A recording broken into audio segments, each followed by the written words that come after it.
Madame, Monsieur, bonjour et merci infiniment à vous de nous retrouver sur Equinox Télévision. Nous sommes le vendredi.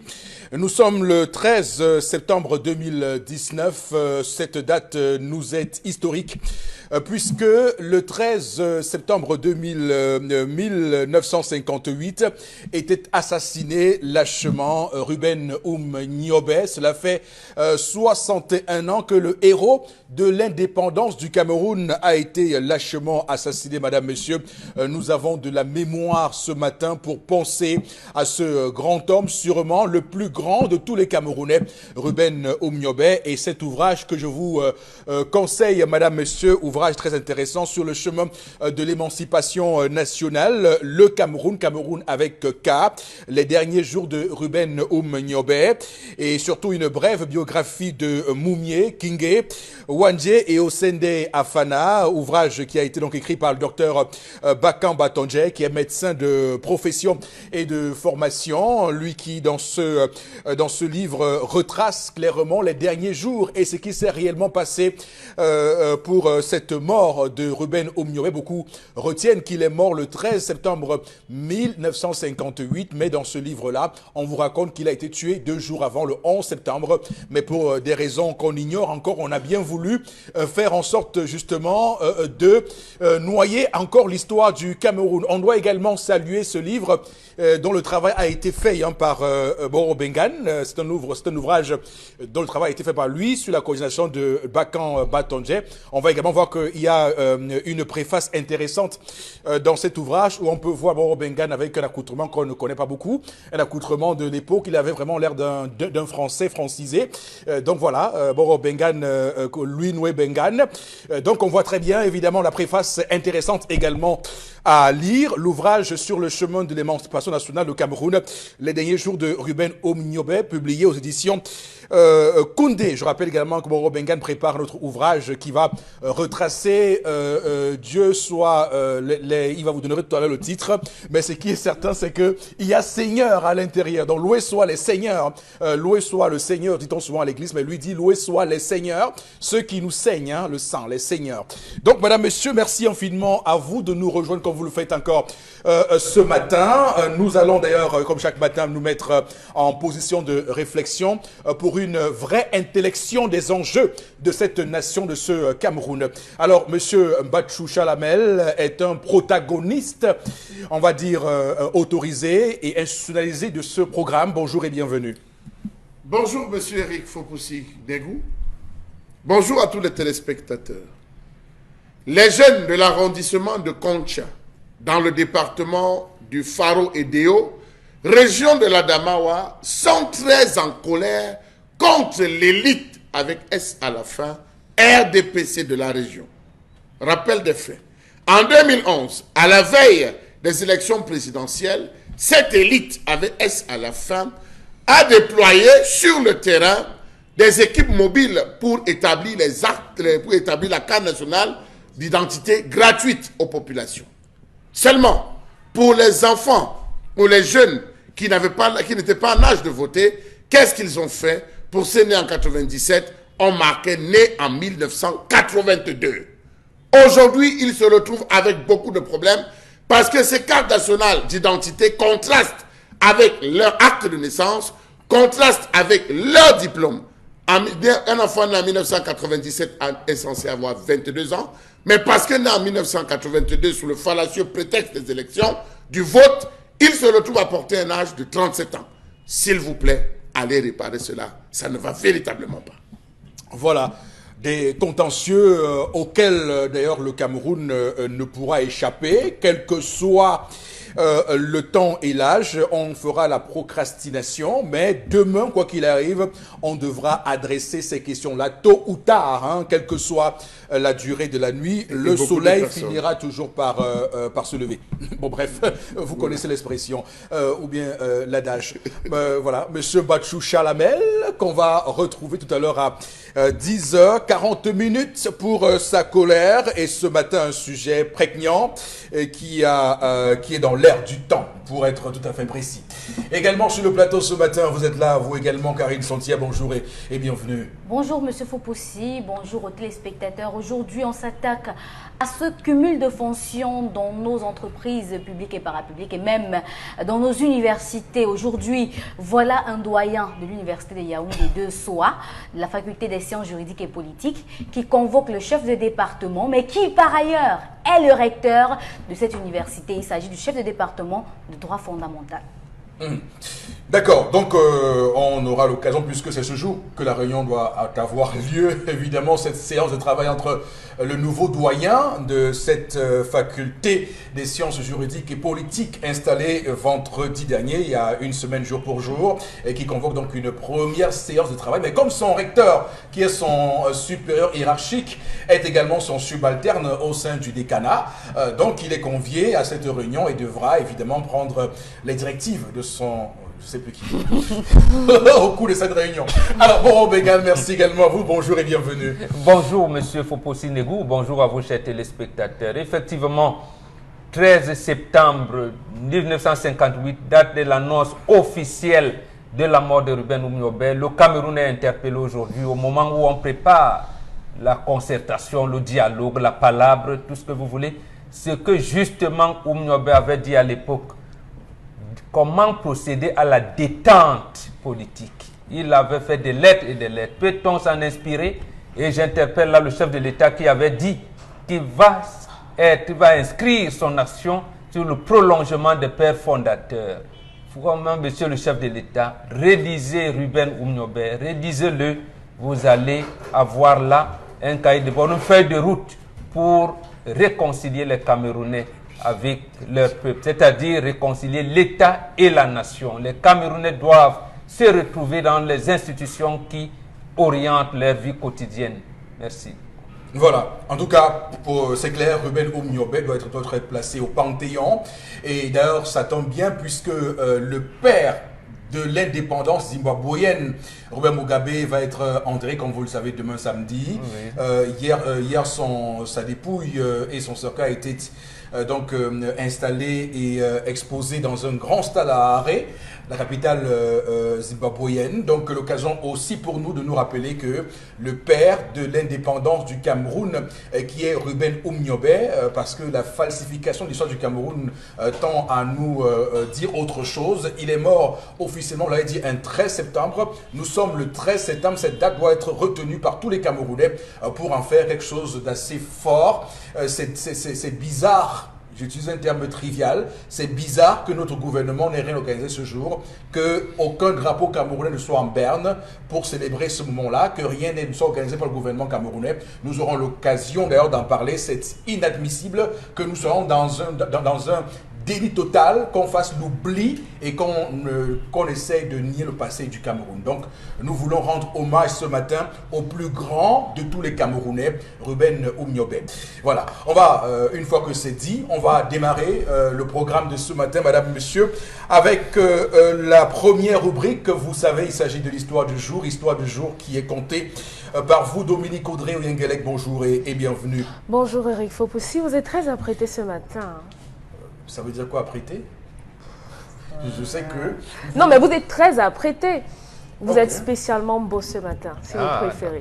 D'accord. Le gros français, Parce que le français, voilà, le gros français. Vous savez, parfois on fait un compliment, vous dites merci sans savoir si c'est un compliment ou c'est une insulte. Donc, je sois certain que c'est un compliment. D'accord. Merci Dominique Audrey. Merci infiniment. Oui. Aujourd'hui, je vous raconte l'histoire d'Antoinette. Antoinette, aujourd'hui, a 43 ans. Oui. Figurez-vous qu'en grandissant tout au long de sa vie, ça a été une jeune femme pleine de vie. Elle a mangé la vie, comme on dit. Elle a découvert plein de choses. Mais tout au long de son parcours, elle a rencontré Dieu. Dans cette rencontre avec Dieu, elle s'est retrouvée dans une église dans laquelle on lui a dit « Tant que tu n'es pas marié, tu ne forniqueras pas, tu ne feras pas ci, tu ne feras pas ça. » Donc jusqu'ici, arrivée à 40 ans, elle s'en est tenue à ça. Elle, à 40 ans, elle rencontre un homme qui voulait l'épouser. L'homme lui a dit, je voudrais que tu vives avec moi, tu viens, on s'installe ensemble et avec le temps, on va aller voir tes parents. Elle a dit à l'homme, vraiment, je suis désolée, Dieu n'aime pas ça, ça ne peut pas marcher, il faudrait que tu viennes épouser. Il faudrait que tu viennes voir mes parents d'abord et tout. Après, on va voir, mais avant, je ne peux rien faire. Malheureusement, le jeune homme est parti. Maintenant, elle a 43 ans, elle rencontre un autre homme qui est déjà marié et qui voudrait la prendre en seconde noces. Elle n'a pas véritablement de problème avec le fait qu'on la prenne en seconde noces, mais ce qui pose problème, c'est qu'elle veut d'abord le mariage. D'abord. À l'église, on a dit mariage d'abord. Le problème de fond ici, c'est qu'à 43 ans, elle s'approche beaucoup plus de la ménopause. Si elle attend, elle continue de mettre des barrières, des cales et des conditions, et il y a de très fortes chances qu'elle finisse sans avoir d'enfant. Donc aujourd'hui, elle ne sait pas. Elle fait sa vie ou bien elle continue de suivre Jésus. Vraiment. Et vous savez pourquoi je fais ce petit rire au tout début, parce qu'en réalité, on est là face à ce que certaines personnes d'ailleurs répètent dans leur comportement. Voilà, oui. Voilà, j'avais oublié. Pendant, elle dit que puisqu'elle n'a pas le droit d'avoir des rapports sexuels avec hors mariage, ce qu'il arrive, c'est que grâce à la technologie aujourd'hui, elle se met à l'aise, elle se fait plaisir toute seule. Donc là, c'est ce que Dieu aime. j'en sais rien. Vous venez de prendre, c'est ça que je voulais dire justement. Je voulais dire que cette femme est en train de nous faire des choses qui ne sont pas normales. Elle dit des choses qui ne sont pas exactes. Je m'apprêtais à le dire. Ah, d'accord. Justement. Ça, je m'apprêtais à le dire. Elle se masturbe. Vous avez tiré des... Non, en réalité, et il faut le dire, je ne sais pas pourquoi nous sommes comme ça aujourd'hui. Antoinette, 43 ans, dans ses atermoiements, je ne sais pas pourquoi nous sommes comme ça aujourd'hui, parce que il y a comme la société aujourd'hui africaine est désaxée par des choses qui arrivent et qui rendent les gens parfois, on va dire, paranoïaques. Je ne voudrais pas ici intenter un procès contre le christianisme, mais je pense qu'à un moment donné, les gens doivent rester lucides sur ce qu'ils veulent et ce qui est juste et ce qui est bon. Ce qui est juste et ce qui est bon en réalité. Donc, on ne pense pas pour soi, on pense pour la communauté. Quand on pense pour la communauté et qu'on ne pense pas pour soi, ça résout 90% de nos croyances, 90% de ce que nous pensons être nos connaissances, ça résout au final notre vie. Mais vous avez des gens qui, au final, ne pensent que pour leur salut éternel. Et voilà, nous y sommes. Alors, bon, Robin, je commence par vous. Je pense que cette femme va continuer dans ses pérégrinations. Elle n'a pas encore rencontré Dieu. D'abord, on ne sait pas dans quelle église elle est fidèle. Elle est fidèle de quelle église? On ne sait pas. Moi, je ne connais pas d'église d'obédience judéo-chrétienne qui accepte le mariage polygamique. Je ne connais pas. Bon, vous me direz, bon, je ne connais pas beaucoup d'églises, vous me pardonnerez si c'est une erreur. J'ai l'impression qu'elle est dépitée. Ah ouais. Elle est dépitée dans ce sens le dernier que, virage, Dominique a chuté en disant, doit-elle suivre Jésus ou suivre son choix, qui est d'aller en deuxième noce et faire son enfant. Voilà. Si elle voulait donc suivre Jésus, apparemment Jésus n'était pas marié. Donc, voilà, elle peut donc suivre Jésus. Pas Jésus n'était pas marié, lui. Bon, il y a un débat là aussi. Hein, bon, sur le fait qu'il était marié ou pas. Il y a un autre livre là qui est sorti tout récemment. Hein. Voilà. Oui. Maintenant, il y a un vrai ami de Dieu. Il s'appelle Salomon. Apparemment, il n'était pas monogame. Salomon, je ne connais pas bien son histoire. Je connais seulement l'histoire où la reine Saba, l'Éthiopienne, l'a tapé. l'a battu. Okay, donc, apparemment... Et son père David a pris la femme de son général. Donc, elle a serviteur. Voilà. Si elle mais c'est vrai, Karine. Je n'ai pas discuté. Ah oui. Le roi David que vous célébrez, Qui célèbre le roi David? Non, mais je ne sais pas, pour ceux qui célèbrent. Il a pris la femme de son subalterne qu'il a envoyé en guerre pour se faire tuer et rester prendre sa femme. Il faut le dire aux gens, c'est écrit dans la Bible. C'est donc le comportement des hommes de Dieu. Même dans les gens de la mythologie grecque, ça s'explique. Non, c'est le comportement des hommes de Dieu. Ça veut donc dire que cette fille ne connaît pas Dieu, n'est pas dans une religion qui prône Dieu. Parce que Abraham même, qui est apparemment leur père dans la foi, lui aussi, et Sarah, bon, tout, on sait. Donc, ça veut dire qu'elle restera dans les pérégrinations comme ça. Et justement, Dieu lui montre la voie et elle ne veut pas comprendre. Elle se dit, c'est le pasteur qui lui montrera la voie. Non. Voilà une femme une fille qui a refusé d'écouter ses parents. Généralement, c'est des filles têtues. Peut-être elle a eu des premières, j'allais dire, elle a eu des amours. Sa maman et son papa lui ont dit non, ma fille, c'est pas la fin du monde, comporte-toi de cette manière, telle autre. Elle a dit non, quand j'ai fait ma vie comme je veux, j'ai dit, bon, voilà où elle se retrouve aujourd'hui. Elle va végéter comme ça toute sa vie, malheureusement. Donc, et elle finira peut-être par être la femme d'un pasteur. Et en plus, suivre Dieu, ça veut dire qu'on va pérenniser l'espèce. Pour une femme, c'est assumer sa maternité. Si pendant tout ce temps, vous avez bien fait de relever qu'elle tire vers la ménopause, elle n'a pas trouvé quelqu'un qui puisse lui donner un enfant, n'a pas eu le plaisir d'assumer la maternité, ça veut dire qu'elle ne suit pas les chemins de Dieu. Elle veut le faire dans le mariage. Mais Bombok, il y a des gens, et je suis désolé, il y a des gens sur cette terre que si ça ne dépendait que d'eux, ou bien d'elle, puisque les gens, ça fait elle, il y a des individus qui seraient prêts à ce que l'espèce humaine s'arrête à eux.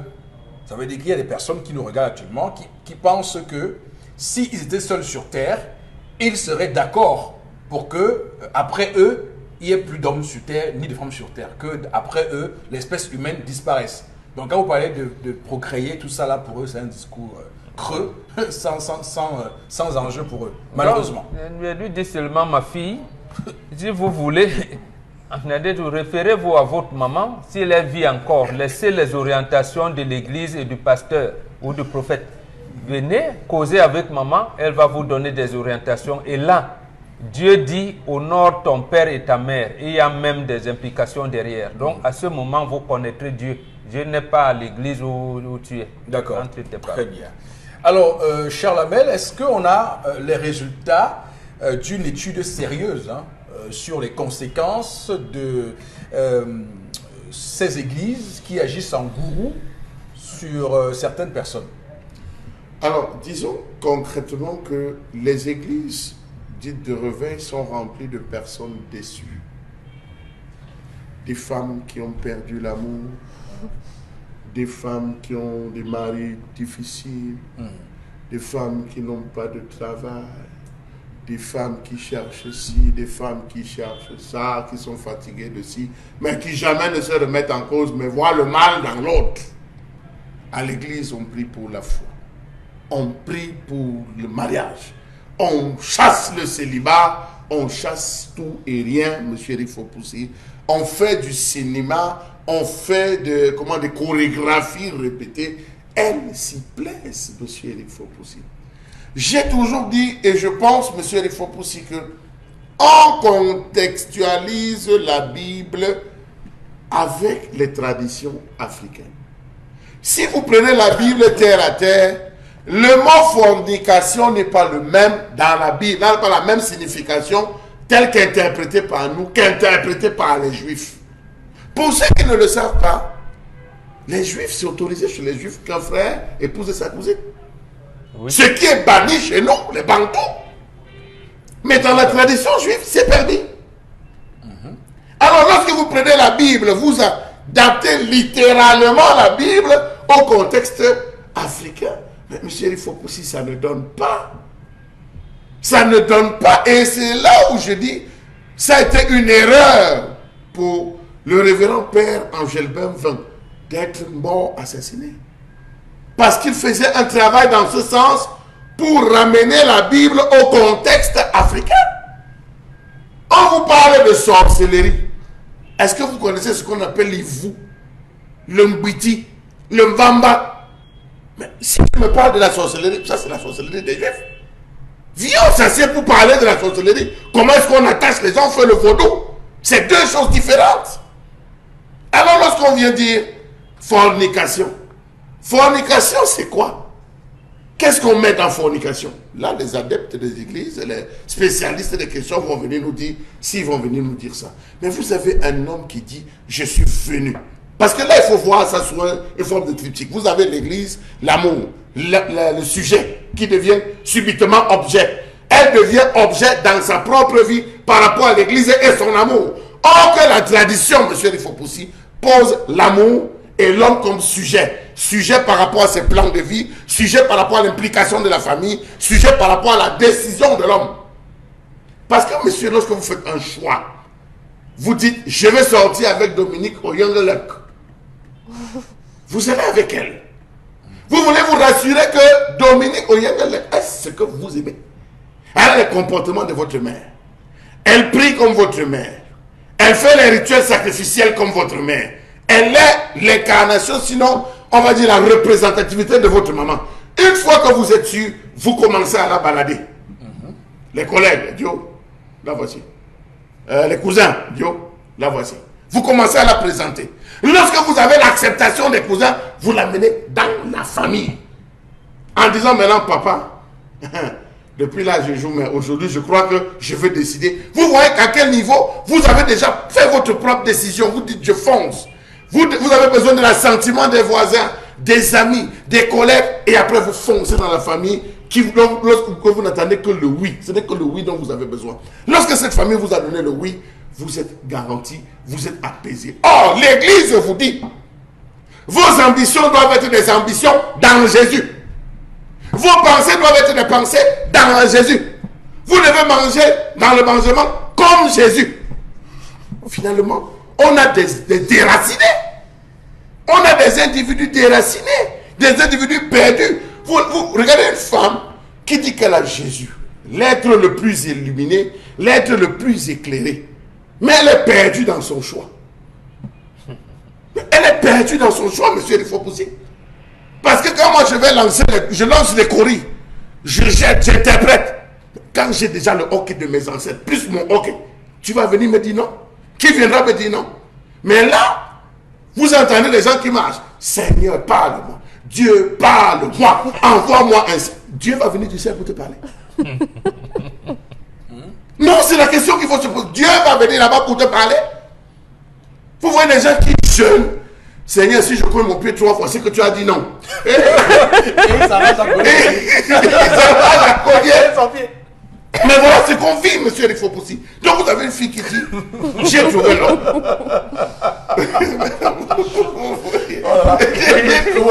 D'accord. J'ai trouvé l'homme. Mais comme l'église dit non, je préfère respecter le choix de l'église. Ton pasteur est marié, le diacre est marié, l'évangéliste est marié, les sacristains sont mariés. Toi, tu es la seule. L'église, c'est qui?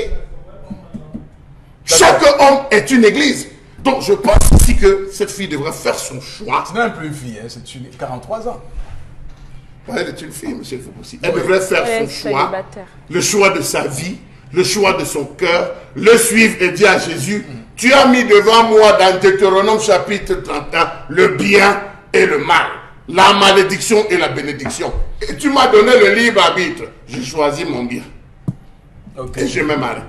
Non, mais il faut le dire, elle est déjà une femme parce qu'elle peut croire qu'à 43 ans, il a encore du temps. Hein.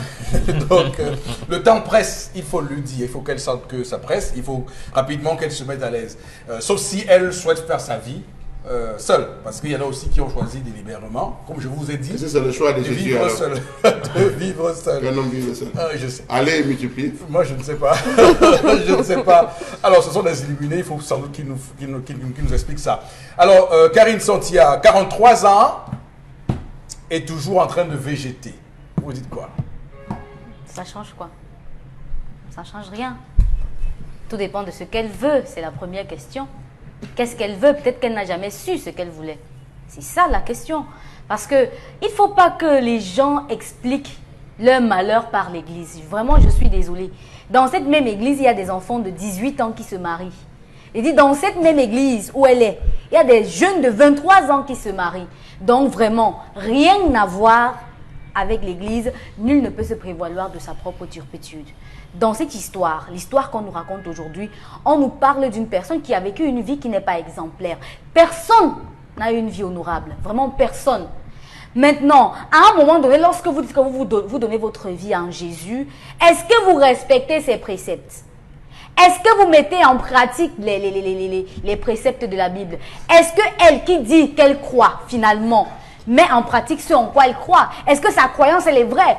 Peut-être qu'elle part pour suivre les autres, parce que vous pouvez être dans une communauté où quelqu'un vous dit vraiment, moi j'ai trouvé mon mari ici à l'église, hein, vraiment il faut venir là-bas, le pasteur va prier sur toi, il va te délivrer, tu vas trouver ton mari. Peut-être c'est pour ça qu'elle est partie à l'église. Elle n'est pas partie là-bas pour les bonnes raisons.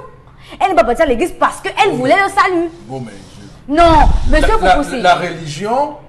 ne donne pas le mari. Non, la religion, pour dire que, parce que vous dites, la religion, dans son essence, est une affaire de suivisme. Je dis... Non, la religion, dans son... L'essence même de la religion, c'est le suivisme. La raison pour laquelle elle est allée... La raison pour laquelle elle est allée ne donne pas le salut. On n'est pas à l'église chercher le mari, monsieur Fopoussi. Il y a plein d'hommes qui se placent à la porte de l'église, lorsque vous venez toquer, il vous dit, madame, je veux vous épouser. Oh, mais non, mais ce n'est pas de ça qu'il s'agit. Nous les voyons souvent alignés au premier rang, avec des mini-jupes et tout ce qu'on peut imaginer. Je vais vous épouser. Mais vous prière pour ceux qui veulent, briser le célibat. Je dis bonbon.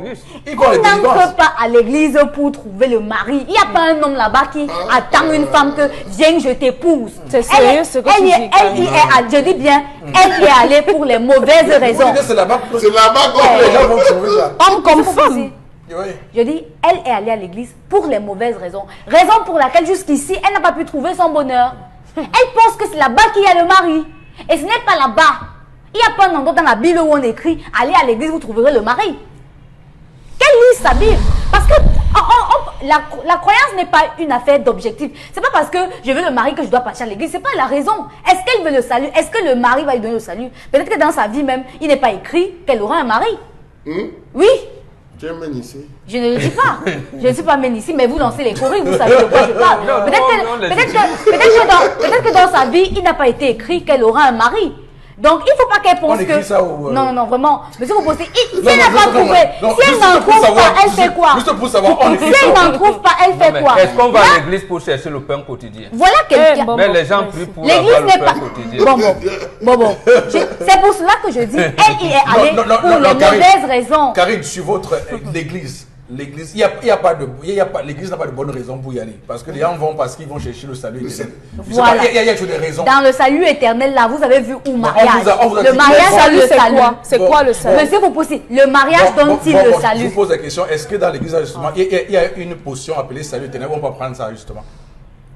Merci, monsieur Fopoussi. Il y a une potion appelée mariage. Oui. Bon, mais c'est vous qui dites qu'il y a des raisons. Non, parce que... Je vous ai dit que la religion, par essence, c'est le suivisme. Vous ne me comprenez pas. Maintenant, ce que vous voulez dire là, a trait à la spiritualité et a trait à l'Afrique. Qui est indépendant du suivisme, justement. Laissez-moi terminer. C'est pourquoi je dis, elle n'y est pas allée pour les bonnes raisons. Personne n'a de bonne raison d'y aller. Raison pour laquelle je dis, raison pour laquelle dans cette même église, elle dit qu'elle fait la fornication, mais elle regarde ses films et autres. Ça, ce n'est pas l'église qui le dit. Je dis bien, elle ne respecte pas les préceptes, même de cette église où elle dit allez. C'est ça le problème. Vous ne pouvez pas dire que vous croyez en quelque chose et ne pas respecter les préceptes. Mais qui respecte les préceptes de l'église? Monsieur Mbachou est traditionnaliste. Et il peut s'affirmer traditionnaliste parce qu'il respecte les préceptes de la tradition. C'est clair. On n'en discute pas. Mais si elle dit être chrétienne, qui part à l'église, elle devrait respecter les préceptes de la christianité. Qui respecte ça? Non, mais si elle le dit, si elle dit qu'elle va à l'église et qu'elle ne respecte pas, qu'elle n'attend de rien. Vous avez lu Sodoma, le livre de Sodoma? Qui respecte ça? Monsieur Fopoussi, moi je suis en train de parler de l'histoire du jour. Ça se passe à la curie au Vatican. Hein. Moi je parle de l'histoire. Je ne suis ni au Vatican, ni dans un livre. Bref. Vraiment, je suis en train de parler d'une histoire que quelqu'un a posée ici. Et dans cette histoire, elle nous dit qu'elle a mené une vie qui ne ressemble pas à une bonne vie. Et à un moment donné, elle s'est rangée, elle a décidé d'aller à l'église. Sauf que même en allant à l'église, elle continue à faire ce qu'elle faisait avant, mais d'une autre manière. Ça veut dire quoi? Ça veut dire qu'au final, elle ne sait pas ce qu'elle veut. Elle ne s'est jamais rangée pour avoir ce qu'elle veut. La question qu'il faut se poser, est-ce qu'on peut réussir à dominer les besoins physiologiques? Physiologiques. Est-ce qu'on peut dominer les besoins physiologiques? Monsieur Mbachou. Est-ce qu'une femme... L'histoire, s'il ne nous parle pas de besoin, c'est quelqu'un qui veut le mariage. On se masturbe pourquoi? C'est Parce qu'on a quelqu'un qui veut le faim. mariage. On ne peut Non. pas avoir faim, on se masturbe. Elle part à l'église pourquoi? Son problème, c'est quoi? Elle veut se marier. Est-ce que son problème, ce sont ses besoins? Je ne crois pas que l'histoire l'a mentionné. Je suis désolée. Vous avez parlé d'un premier mariage. Elle a refusé parce qu'elle ne voulait pas la première proposition. Elle n'a pas voulu parce que... Ce n'était pas dans l'église. Non. Je n'ai pas refusé parce qu'il y avait fornication. Deuxième, elle n'arrive pas à accepter. Pourquoi? Parce que l'église elle-même n'admet pas la polygamie. Mais elle a envie de se marier. Vous pensez que c'est forcément pour oublier cette vie de besoins physiologiques? Vous pensez vraiment que c'est ça? Vous savez le bonheur que ça fait à une femme d'être appelée Madame telle? Ça n'a rien à voir avec les besoins physiologiques. Et dit rien à voir. Rien à voir avec les besoins physiologiques. Lorsqu'une femme entre dans une église et qui vous dit qu'elle est là parce qu'elle n'a pas trouvé l'homme de sa vie, monsieur Fopoussi, éloignez-vous des besoins physiologiques. Pensez à ce que cet homme ressent lorsqu'elle se couche dans la nuit et se tourne ici, se tourne là-bas voir qu'elle est seule. C'est pour cela que je dis, elle n'y est pas allée pour les meilleures raisons. Raison pour laquelle elle n'a pas pu mettre en pratique ce qu'on lui dit. D'accord. C'est compris, Karine. Voilà. Vous êtes calmé maintenant, j'espère, parce que vous avez beaucoup de force là et c'est admirable. Alors, on va prendre tout de suite votre point de vue, Dominique Audrey-Yengelek. Je suis pas très ancrée dans l'église ou bien dans la religion ou la foi ou tout ce que vous voulez. Mais ce que je sais, c'est qu'on va à l'église parce qu'on a un besoin. Personne ne va à l'église simplement parce que Dieu lui a permis de gagner au loto. Je n'ai jamais vu ça nulle part. On part tous à l'église parce qu'on a un besoin. On cherche Dieu. Le salut, mon salut, passe par la pérennisation de ma famille, l'agrandissement de ma famille, l'atteinte de mes objectifs sur le plan professionnel, ça passe par un certain nombre de choses. C'est ça qui fait mon salut. Donc, si je vais à l'église chercher mon salut, c'est parce que je vais chercher la voie qui va me mener à tout ça. C'est ça qui fait mon bonheur. Antoinette n'est pas allée à l'église parce qu'elle cherchait le mariage. Parce que si c'était juste une affaire de mariage, elle aurait pu le faire lorsqu'elle était encore dans la vie des mondains, comme on dit là-bas chez eux. Antoinette, c'est une femme aujourd'hui qui est indécise. Oui. Vous pensez que toutes les personnes qui vont à l'église respectent ce qu'on dit à l'église?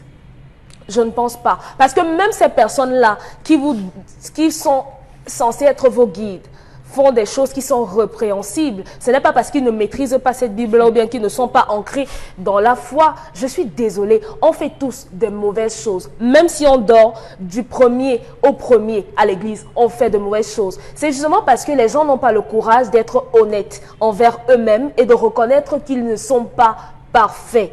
Je suis désolée. Vraiment désolée. Antoinette, ce que je lui dirais, c'est que c'est Dieu seul qui sait ce qui est au fond de ton cœur. Dieu, c'est pour toi. Ça passe pas par le pasteur, ça passe pas par une sœur de l'église ou quoi que ce soit. Fais tes choix. Parce que, de toutes les façons, quand tu mourras, tu seras seul. Aucune prière, rien ne fera rien pour toi. Tu fais un choix. Si tu vois que tu seras heureuse avec cet homme-là, vas-y.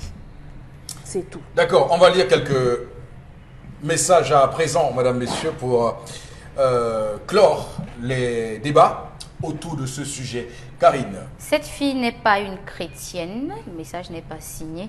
Quel bantou va acheter la poule dans le sac?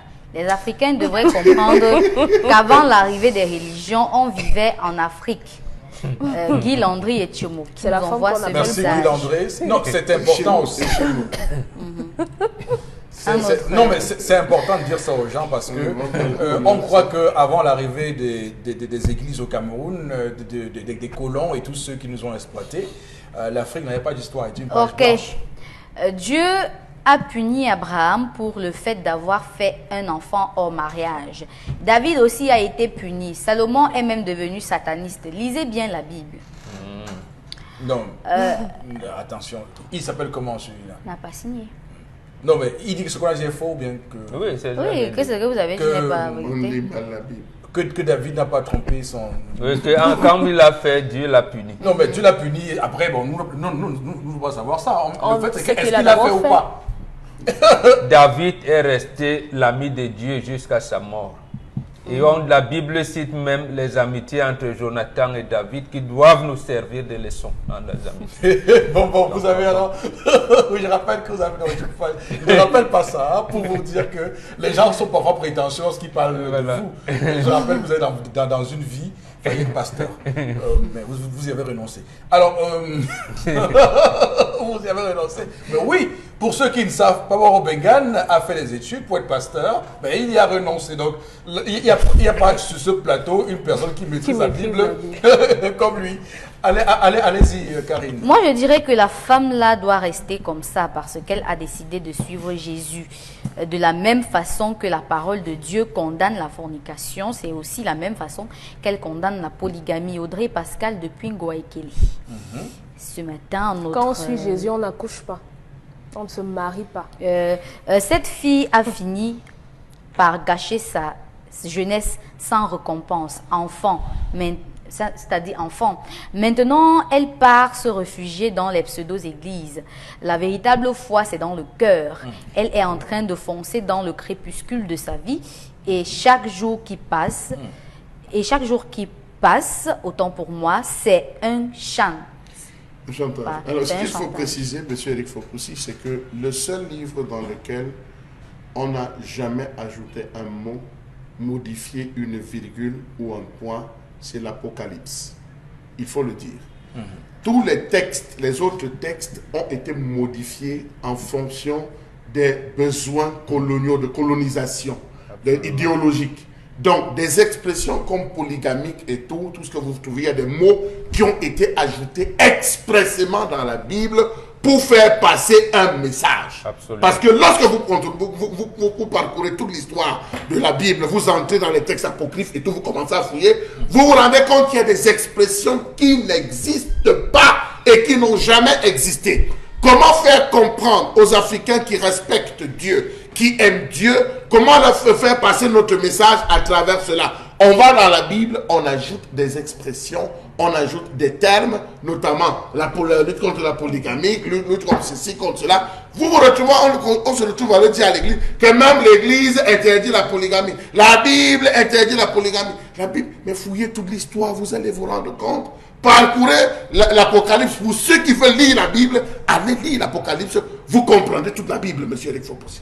Tout à fait. Toute la Bible, vous allez comprendre, parce que c'est le seul livre. La personne qui va modifier un mot, là, sera frappée de 12 plaies. C'est pas la blague. Non, mais moi, on n'a modifié pas. Moi, j'ai toujours dit ceci, que les questions de religion, de dogme et tout cela, ça relève également de stratégie géopolitique. Il faut que l'on comprenne ça. Et si aujourd'hui les gens se battent, on a l'islamisme, du terrorisme, on a dans les pays comme l'Irlande ou la Norvège ou la Suède des extrémistes catholiques et tout ça là, c'est ça, le monde est dans cette dynamique perpétuelle et nous sommes les seuls en Afrique à n'avoir pas compris ça, parce que même les Chinois ont décidé, eux, là-bas, de dire non à cette approche-là, colonialiste et impérialiste, mais nous continuons toujours à nous affaisser, à nous coucher, pour des raisons, je ne sais pas, en réalité. Donc, il faut l'expliquer aux gens. Que ce soit l'islam, le christianisme et toute autre religion, toutes les religions, vous savez, monothéistes, qui veulent évidemment nous imposer une façon de voir et nous dire que ceux qui ne croient pas en ça sont forcément les plus mauvais de la terre et que le reste de la terre sont des damnés. Parce que moi, c'est quand même prétendant d'expliquer que lorsqu'on n'est pas chrétien, on est forcément damné. Ça me pose un réel problème. Donc, il faut qu'on soit tout à fait lucide au moment d'évoquer ces choses-là qui relèvent, comme vous le savez, de la religion. On va vous remercier, Dominique Audrey Oyengelek, pour cette histoire ce matin qui nous a permis aussi de jouer notre rôle. Un rôle qui est important d'éveil de conscience pour notre continent. Un continent qui est face à de nombreux défis. Et l'un des plus grands défis est un défi spirituel. Je rappelle que la prochaine guerre mondiale, la troisième guerre mondiale, sera une guerre spirituelle. Je ne fais que le dire tout le temps. On ne sera plus sur qui va coloniser, qui va prendre telle richesse. Ce sera qui pense mieux que qui. Et l'Afrique doit se positionner là-dedans. Alors, on va clairement lancer l'autre rubrique de ce matin, madame, messieurs. C'est la colère de Charles Hamel. À tout de suite.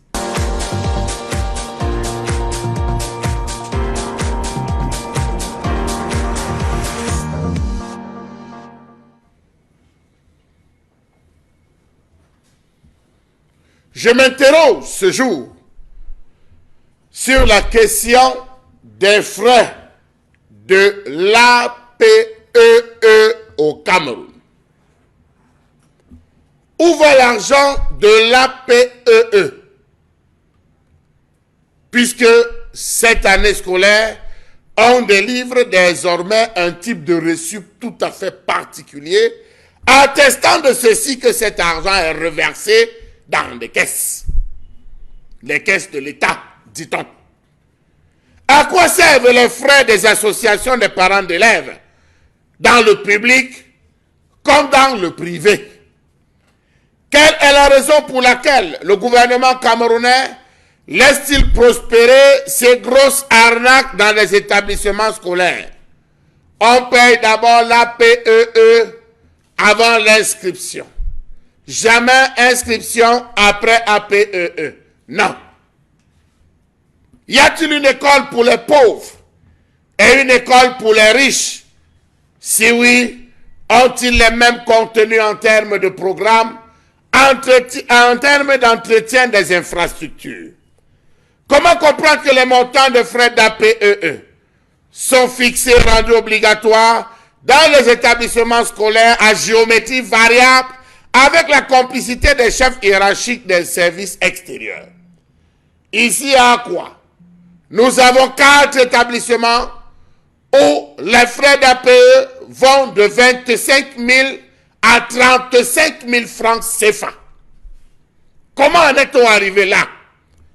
Comment comprendre qu'après s'être acquittés de l'écolage déjà exorbitant, les parents sont obligés de payer des frais facultativement devenus obligatoires? Comment comprendre cette incongruité notoire alors que le constat est fait de l'insuffisance des enseignants dans les établissements? Calcul des faits. Pour un établissement de 1500 élèves dont les frais d'APE sont fixés à 25 000, ça nous fait 15 millions de francs CFA. À quoi servent ces 15 millions de francs CFA toutes les années où les parents s'acquittent de ces frais? Point d'interrogation. Comment comprendre cette escroquerie à ciel ouvert? Pourtant, personne n'ignore que les établissements publics souffrent d'une absence criante de salles de classe aux effectifs pléthoriques, des bibliothèques peu équipées, une infirmerie inexistante, des tableaux mal entretenus, une absence des aires de jeu, des bâtiments vétustes, des sols non cimentés, des salles de classe sans fenêtres et ni portes. Faites un tour ici à quoi? En pleine rentrée scolaire, je me rappelle tout petit que j'étais, on retrouvait toujours le tableau noir comme ça. On prenait la peine pendant les vacances d'aménager toutes les salles de classe, de revoir les plafonds, de changer des tôles. Mais là, c'est le contraire chez nous. Comment comprendre que pour une seule république, la pension dans les établissements scolaires publics varie d'une école à une autre sans que l'on en sache les critères et les formules utilisées pour déterminer les montants réels? Autant de questions.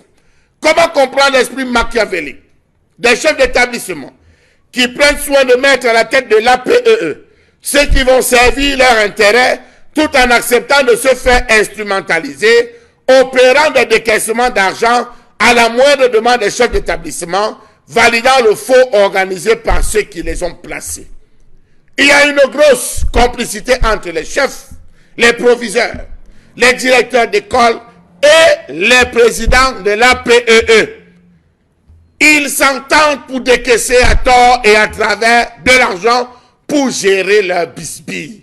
La preuve, chaque rentrée scolaire égale une nouvelle voiture pour le proviseur ou encore pour le directeur. Savez-vous que l'inscription en classe de 6e varie selon que l'on se trouve au lycée d'Oyak, au lycée de Nilon-Brazzaville, lycée d'Aqua, lycée bilingue de Nebel, au lycée Jos? Non, ne parlons pas du lycée bilingue de Nebel, parce que là-bas, les frais d'APEE ont poussé pratiquement à des gaffes terribles et incompréhensibles. Savez-vous que dans le secondaire, l'inscription d'un élève est conditionnée par le paiement des frais d'APEE et d'informatique. Avant les autres frais illégaux pour s'acquitter en dernier ressort de la contribution annuelle exigible. Comment arrive-t-on à payer et les frais d'APEE et les frais d'informatique? Pourtant, on sait que les cours sont plus théoriques que pratiques. Savez-vous qu'à l'éducation de base, l'APE installe ses bureaux dans l'enceinte scolaire pendant les vacances, procède à la collecte de ses fonds, les frais de tenue scolaire au recrutement de nouveaux élèves et autres frais institués sournoisement par le directeur de l'école que vous retrouverez dans son bureau alors que l'école est censée être fermée. Savez-vous que pour cette rentrée scolaire, les directeurs sont perçus, ou mieux ont perçu, et continuent de percevoir pour certains les frais d'APE, 3 000. Vente de tenue scolaire, 5 500. Les frais de séquence, 2 000 à 3 000. Les frais d'art et métier, 6 000. Une demande manuscrite, plus 1 000 francs de timbre. Une photocopie d'acte de naissance, plus 1 500 de timbre pour la certification, soit un total de 17 000 francs CFA. Ça va dans quelle caisse? C'est quel type même de taxe? Allez savoir. Savez-vous que certains directeurs d'école, pour dissimuler une partie de l'argent de l'APE, développent ou délivrent des reçus parallèles? Des reçus qui, nous dit-on, viennent de Yaoundé, du Minédub et du Minesec. Savez-vous que ces gens justifient les frais d'APE dans les grandes métropoles où les écoles sont construites en matériaux définitifs par l'achat du matériel didactique pour démarrer l'école, le paiement des salaires des maîtres et des parents, le renforcement de la prime de rendement des enseignants, l'entretien des locaux, le salaire des gardiens et des agents d'entretien, la distribution des prix en fin d'année, mais constant et clair, rien de tout cela ne fait. Parce que toujours ici, à quoi? On a vu un gardien qui a cravaté un directeur parce que ce directeur lui doit 12 mois de salaire. Des salaires qui, sur les fiches tenues par le président de l'APEE, ont été tous payés. Au lycée de Newbel aussi, il y a actuellement Je ne voulais pas un gros problème. Non, mais Chalamel, vous ne voulez pas parler, mais moi j'en parle. C'est important également de crever l'abcès. Il y a des enseignants vacataires aujourd'hui, dont un certain monsieur Noah, qui fait la pluie et le beau temps dans la presse et dans un journal, dans un journal de Douala 2e. Même le maire adjoint, Jean-Robert Wafo, de la mairie de Douala 2e, a écrit là-dessus et dénoncé cette situation-là au lycée de bilingue de Newbel avec ses anciens vacataires qui ont dénoncé clairement donc la gestion des fonds APEE. Et vous savez que cette question aujourd'hui nous amène à nous intéresser à cette grande manne financière qui, au nom de l'unicité des caisses, est devenue encore plus problématique. Robengan, je vous passe la parole pour votre analyse. Charles a posé une question fondamentale. Pourquoi en est-on arrivé là et à quoi c'est cet argent? Il faut dire clairement que c'est de l'escroquerie organisée par l'État du Cameroun à travers le gouvernement en charge des éducations. C'est clair. La circulaire de 1979 qui reconnaît ou alors instruit les frais de l'association des parents d'élèves était très claire et n'a jamais été annulée ou abrogée. Et dit que ces frais sont facultatifs.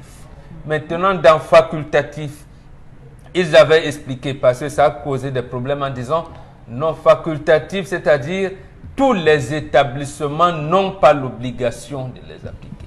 Mais dans un établissement scolaire où on les applique, où on l'a adopté, c'est un consensus, tout le monde doit s'acquitter. Deuxième chose qu'on avait relevée, c'est que on ne peut payer les frais d'APE que les élèves régulièrement inscrits. Aujourd'hui, on paye d'abord les frais d'APE avant d'être inscrit, et là, Charles Hamel l'a relevé. Comme c'est organisé par l'État, vous appelez ça comment? C'est de l'escroquerie. Donc, en réalité, on ne connaît pas le nombre d'élèves dans les salles de classe. Puisque si on les inscrivait avant, on aurait dit, nous avons une capacité d'accueil de 1000 élèves. Donc, les frais d'APE, on pourrait les fixer à relativement à la construction d'un bâtiment, de paiement des vacataires, ou ainsi de suite, oui. Ou bien de la clôture, et les parents d'élèves également allaient voir et définir. Parce qu'on a dit que c'est le chef d'établissement qui définit les orientations, mais avec les parents. L'autre escroquerie qui arrive après, je pense que ça commence en 2004. On dit frais d'APEE. D'où vient l'enseignant dedans? Donc, on n'annule pas la circulaire, on n'abroge pas la circulaire qui instruit 179, mais on vient ajouter par une autre lettre, une arrêté, qui dit on doit y ajouter les enseignants font quoi? Ça veut dire que, mais au départ, les enseignants qui étaient également parents d'élèves cotisaient. Cotisaient. Et s'ils voulaient entrer d'études et laisser les étudiants, parce qu'on encadrait ça en disant les enseignants ne pouvaient pas être dirigeants de ces associations-là. Donc, les dirigeants de l'association venaient à l'extérieur de l'établissement. Maintenant, on a donc, quand on a mis enseignants, et d'autres établissements sont même allés très fort dans l'escroquerie en faisant des séquences par classe. 6e, APE 6e, on vous met là, c'est un enseignant qui dirige, APE 5e, 4e et tout. Voilà, c'est de l'escroquerie qu'on a mis en place. Oui, à ciel ouvert. Très bien. L'autre troisième escroquerie, je termine par là, c'est que lorsque certains parents d'élèves quand même qui étaient brillants voulaient demander les comptes au proviseur, au chef d'établissement, et il a dit non, mais nous d'études, non, on ne change pas l'argent cette année. Parce que les élèves, à peine mois de février, les maîtres vacataires, les anciens vacataires ont arrêté le cours, on ne peut plus venir. On a encore bloqué, on a dit non, vous versez, l'argent ne sera plus détenu entre les mains des parents, ça doit aller dans une caisse commune encadrée par le ministère des enseignements secondaires. Voilà où l'escroquerie haut de gamme, haut de gamme est arrivée. Aujourd'hui, vous voulez mettre votre enfant à l'école, vous êtes obligé de payer. Donc, même le président de l'association des parents d'élèves aujourd'hui, il regarde seulement les enseignants des diplômes. Voilà. Dominique Audrey, sur cette question, quelles sont vos explications? Je continue d'abord là où Mbombo s'est arrêté. Il a parlé du décret qui mentionnait que le paiement des frais d'APE était facultatif. Mais à côté de ça, il était dit que le premier cycle devait payer 7 500 francs et le second cycle 10 000 francs CFA. Aujourd'hui, on se retrouve dans des établissements où on demande aux parents de payer 25 000 francs par tête, Monsieur Fopoussi. On se retrouve aujourd'hui à avoir des enfants qu'on exclut des établissements parce qu'ils n'ont pas payé ça. Moi, je me demande, où est donc passé les ministères en charge de ces écoles-là? Est-ce qu'il n'y a pas de suivi qu'on devrait faire par rapport à ça?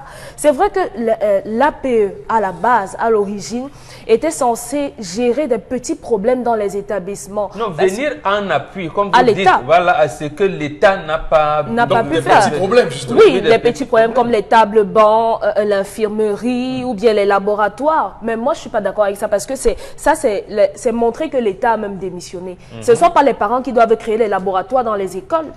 On demande aux parents de payer la pension, on paye la pension, on paye les livres et on vient encore construire les laboratoires. Est-ce que vous savez que quelqu'un m'a parlé d'un établissement à cette époque où c'était facultatif? Il a dit aux parents, vous pensez que les autres parents ont payé et vous n'allez pas payer pour que votre enfant s'asseye dans cette salle de classe? C'est hors de question. Votre enfant ne paye pas, il n'intègre pas l'école.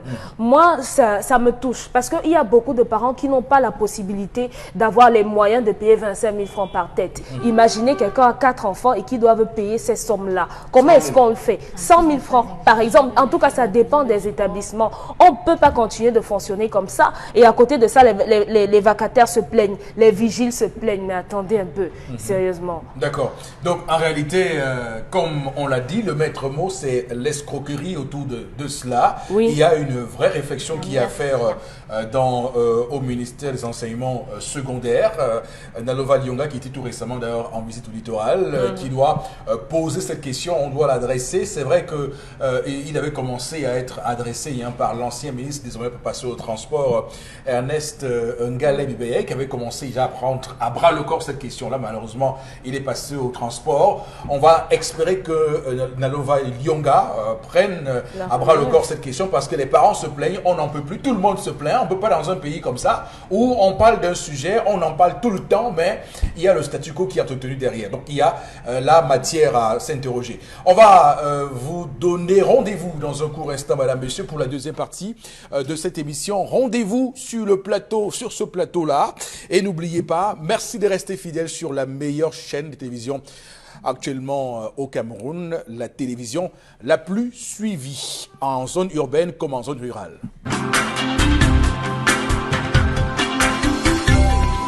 Voilà, madame, monsieur, merci infiniment à vous de nous retrouver sur Equinox. Encore ce matin et pour cette deuxième partie de l'émission, on a tout à l'heure évoqué le cas du lycée bilingue de Newbel avec la question des APE.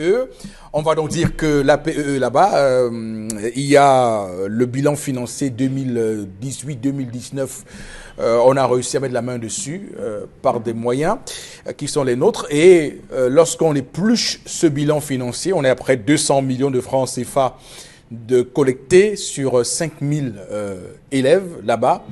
Donc, vous vous imaginez la manne financière qu'il y a là-bas.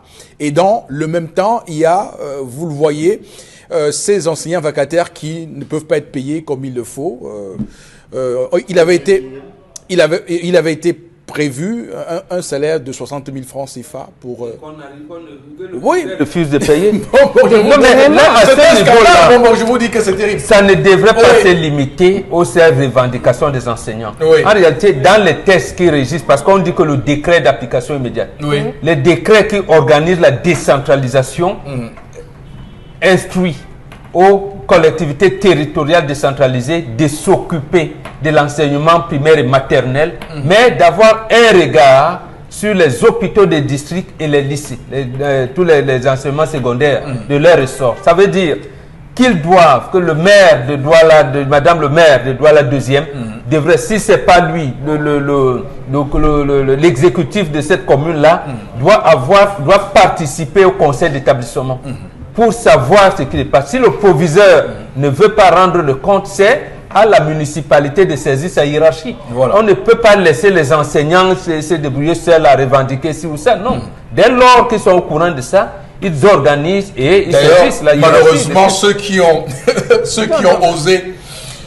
ont osé lever la tête ont été licenciés. Il faut qu'on vous dise aussi ça. Mais à ce moment, on demande donc, j'allais dire, non pas l'affectation du proviseur, mais sa révocation. Ça, c'est le maire qui doit le faire. Ça, c'est les textes de la décentralisation le leur recommandent. Leur donne ces droits de regard là. Malheureusement, dans un pays, on a son nom, mais on ne donnera pas son nom ici. Voilà. Non, le lycée est connu. Voilà. Nous, on l'appelait notre pôle lycée des jeunes filles. Oui, mais... Donc, on ne peut pas... le nom du proviseur, bien sûr. Voilà. En tout cas, on sait que également le député honorable Onankono peut faire aussi quelque chose là-dessus parce qu'il siège à ce conseil-là. Il siège au conseil, justement. Donc, bon, là, alors, le député est doublement condamné. Oui, oui, il est doublement. C'est les tests de la République. Nous n'allons pas laisser justement le président Biya, son président du parti, a dit dernièrement que ce sont les élections qui donnent la légitimité. Maintenant, si l'honorable Onankono veut donc piétiner la légitimité des populations de Douala deuxième qui lui ont donné, alors on lui retire le mandat. Oui. On doit aller à une permanence parlementaire. Pour l'instant, de ce que j'ai suivi, personne n'incrimine. Pour l'instant. Voilà, il faut donc le faire. Il faut ajouter que cet argent n'est pas consommé seul. Cet argent est consommé sur le plan régional avec ce que vous connaissez, M. Eric Fopoussi, et une valise spéciale est portée à qui de droit de ce côté de notre principal, au niveau de la région la région fortement centralisée, permettez-moi de le dire. Ce qui est valable pour le lycée bilingue de Nubel est valable pour tous les lycées, est valable pour toutes les écoles, où lorsqu'on vous donne les chiffres en termes de frais d'APE, vous pouvez vous écrouler comme un gars qui vient d'être frappé par un AVC et ne plus vous lever, monsieur Eric Fopoussi. C'est de l'argent liquide qui est manipulé, c'est de l'argent tout frais, monsieur Eric Fopoussi, qui est pensionné au vu et au su de tout le monde. L'argent, dites-vous bien, qu'on est passé, monsieur Eric Fopoussi, de 8 500 à 17 000 francs CFA, de 17 000 à 30, à 25 000, de 25 000 à 30 000 francs CFA. Aujourd'hui, lorsque vous arrivez dans l'école, il y a déjà un premier facteur qui joue dans leur sens, c'est la crise anglophone. Faites un tour à Bonabéry, vous allez vous rendre compte que les écoles, même qu'on a fermées, non seulement pas fermées, mais elles sont ouvertes, et qu'il y a des équipes spéciales qui viennent de Yaoundé. Disons l'équipe vient de Yaoundé pour dire on vous a fermé, non? Bon, on va rendre encore l'affaire publique. Ouais, chef, comment vous faites des choses comme ça? Voilà ton enveloppe, prends. Et rentre à Yaoundé, dit que tout se porte pour le mieux. Si on avait des chefs-terres qui prenaient la peine de s'intéresser à ces différentes circulaires, ces différents arrêtés, qui descendaient dans les écoles, ils allaient se rendre compte que c'est de l'arnaque terrible sur le dos des parents, monsieur. Permettez-moi de faire une petite parenthèse là-dedans qui a un lien en rapport avec ça. Vous savez, quand on parle de la mise en place des régions, en l'état actuel des lois de 2014 sur les organisations, il faut dire que les lycées, justement, vont être attachés au conseil régional. Du moins, les régions auront un droit de regard sur les établissements secondaires. Monsieur Eric Fopoussi, j'ai assisté à un bilan, c'était dans une école quelque part ici, au niveau de Neubel, en fait c'était la réunion des parents d'élèves, on faisait le bilan. Là où on s'élève, on dit, on a dépensé 300 000 francs pour l'achat des craies, on a dépensé, c'était sur une feuille, hein, monsieur Eric Fopoussi, elle n'était même pas saisie, les parents qui étaient présents n'avaient pas une autre copie, on lui a dépensé 300 000 pour l'aménagement, le nettoyage, les produits d'entretien, pour la propreté de vos enfants à l'école, on a dépensé une somme d'environ 750 000. Les parents applaudissent. Pour la réfection de la barrière qui tombait tout le temps, il fallait souder et tout, on a dépensé. Je me lève, je demande même, excusez-moi, ça c'est des conneries. Vous devez faire les photocopies de toutes les factures. Vous devez expliquer avec photographie, si possible, et faire des projections pour démontrer aux parents, voici comment est-ce qu'on aménage. Vous avez des parents dont les enfants rentrent avec la gale. Vous avez des enfants dont les enfants dont les parents sont appelés. Ton enfant est en train de chauffer. On arrive. Qu'est-ce que vous avez donné à mon enfant? Rien. Monsieur, amenez votre enfant. On connaît que vous, les parents, vous êtes difficiles. Et en fin d'année, on nous dit achat de médicaments. Achat de médicaments. Pour soigner les qui? Mais c'est un vol, monsieur Eric Fopoussi. C'est un vol. C'est du vol organisé. Du vol en bande. Vous avez des proviseurs qui, chaque année, alors je connais un, c'était du côté de Nilon. Lorsqu'un enfant bavardait en classe, on vous envoie chez le proviseur, vous arrivez, il vous sanctionne un sac de ciment. Le sac de ciment est déposé à la guérite de l'lycée et rechargé aussitôt dans le pick-up du proviseur. Attendez, voyez jusqu'où on est en train d'aller, monsieur Eric Fopoussi. Non seulement il faut le dire avec les mots, avec les vrais mots, non seulement c'est du vol, non seulement c'est de l'escroquerie, mais en plus c'est hors la loi. C'est hors la loi, l'adhésion à une association au Cameroun n'est pas obligatoire. Non, on doit le savoir. Ça veut dire que tous les décrets, les arrêtés qui ont été pris par la suite ont été pris en violation avec la loi. Et sur la hiérarchisation des normes juridiques, la loi est bien au-dessus de tous ces décrets arrêtés-là. Donc il faut déjà le dire, c'est hors la loi. Et même si on part sur le principe que ces gens-là doivent imposer aux parents d'adhérer à leur association, lorsqu'on adhère à l'association, on adhère à titre personnel. Ce ne sont pas les enfants qui adhèrent. D'où vient-il que vous avez 4 enfants, vous avez 4 noms à adhérer? Non. Voilà, justement. Non, merci pour cette formule. C'est les enfants qui sont l'association, non les parents. Alors qu'on dit alors l'association des élèves. Oui, quand le ce n'est pas l'association des parents. Oui, justement. Oui. Parce qu'un parent peut avoir 5 enfants dans un même établissement. Il est, comme on dit dans l'association, une seule tête. Voilà. Quand on va voter donc le président de l'association, il faut donc tenir compte que le parent qui a 5 enfants a 5 voix. Est-ce que vous savez même que dans ces associations, il y a des présidents qui n'ont même plus les enfants dans ces lycées et écoles. Il y a des parents qui les enfants ont eu tous le bac, ils ne sont même plus là-bas, mais eux ils sont présidents de l'association. Mais ils restent en poste. Ils restent en poste avec le conseil du proviseur. Et vous voyez. Ça appelle ça le Wonderful-Kistan.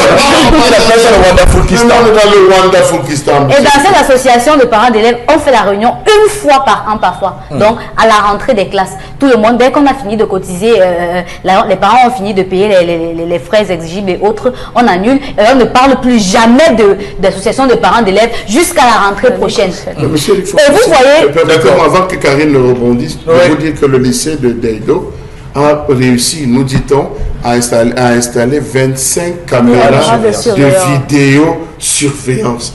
Bravo. 25 caméras de... Ok, on va lire quelques messages qui arrivent, je vous en prie. Hein. Justement, à ce sujet, le proviseur du lycée bilingue de Makba, dans la région de l'Ouest département du Noun, s'est acheté une voiture et a effectué le pèlerinage pour la Mecque en une année.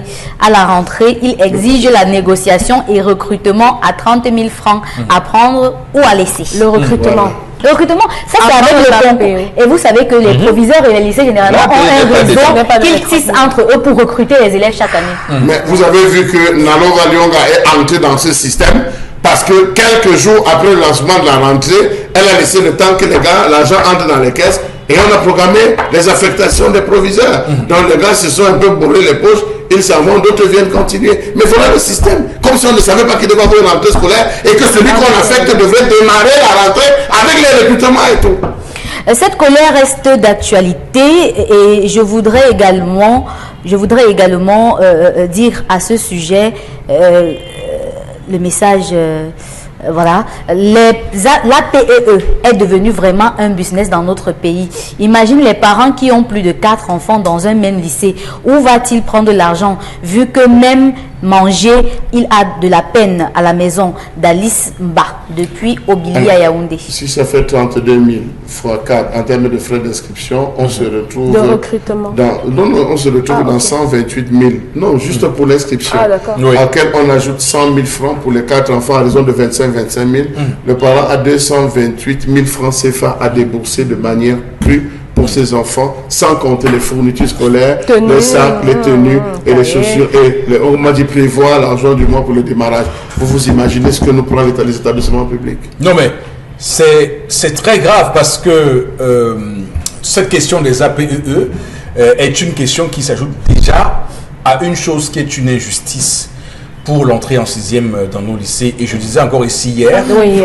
vous ne pouvez pas payer 100 000 francs 100 000. et pourtant votre enfant est brillant bien sûr. et il a passé le concours d'entrée en 6e. 75. Je veux dire qu'à un moment donné, pour ces APE-là et pour ces questions-là, on doit créer dans ce Cameroun, et c'est une idée qui pourrait permettre aux gens de se calmer un tout petit peu, un conseil supérieur de surveillance des nominations dans ce Cameroun. Parce que tout part de là. Je ne sais pas sur quelle base on nomme les gens dans ce pays, mais ces personnes agissent comme des investisseurs. Ça veut dire qu'ils accèdent à des fonctions et dès qu'ils y sont, vous les voyez avoir une richesse étonnante du jour au lendemain, alors que nous savions que pour avoir de l'argent, il fallait travailler dur pour avoir de l'argent. Mais désormais, des gens s'enrichissent de manière aussi facile et narguent les Camerounais.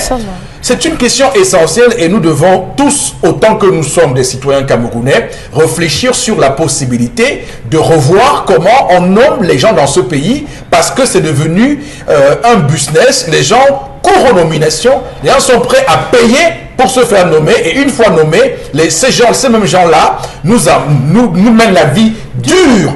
Parce qu'ils veulent rattraper parce qu'ils veulent faire le retour sur investissement. Non, attention, c'est très important ce que je dis ici.